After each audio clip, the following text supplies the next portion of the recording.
আজ আমি আপনাদের কাছে একটা চিংড়ি মাছের দুর্দান্ত স্বাদের রেসিপি শেয়ার করব। তার জন্য চিংড়ি মাছগুলোকে ছোট ছোট চিংড়ি মাছগুলোকে ভালো করে ধুয়ে তার মধ্যে মুসুরটা 3-4 ঘন্টা আগে ভিজিয়ে রেখেছিলাম, সেটা দিয়ে একটা মিডিয়াম সাইজের পেঁয়াজ, 2টো লঙ্কা, 3-4 কোয়া রসুন আর সামান্য একটুখানি আদা দিয়ে পেস্ট করে নেব। পেস্টটার মধ্যে আমি স্বাদ মতো নুন, হলুদ আর জিরে ধনের গুঁড়ো দিয়ে একটু ভালো করে মেখে নিয়ে সর্ষের তেল গরম করে ছোটো ছোটো বড়ার আকারে করে লাল লাল করে ভেজে তুলব।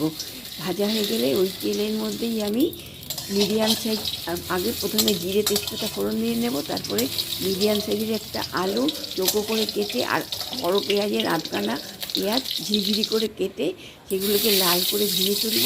ভাজা হয়ে গেলে পরে ওই তেলের মধ্যেই আমি টমেটো, পেঁয়াজ, লঙ্কা আর একটুখানি আদা পেস্ট করে নিয়ে সেটাকে 2 মিনিট মতন কষাবো, যতক্ষণ না টমেটোর কাঁচা গন্ধটা চলে যায়। তারপর কষানো হয়ে গেলে তার মধ্যে হলুদ গুঁড়ো, জিরের গুঁড়ো, ধনের গুঁড়ো দিয়ে আবারও 1 মিনিট মতন কষাবো। যেই মুহূর্তে মশলা থেকে তেল ছেড়ে যাবে তখন তার মধ্যে আমি 1 বাটি মতো জল দেব। জলটা যেই ফুটে উঠবে তারপর ভাজা চিংড়ি মাছের বড়াগুলি দিয়ে আরও 5 মিনিট চাপা ঢাকা দিয়ে রাখবো।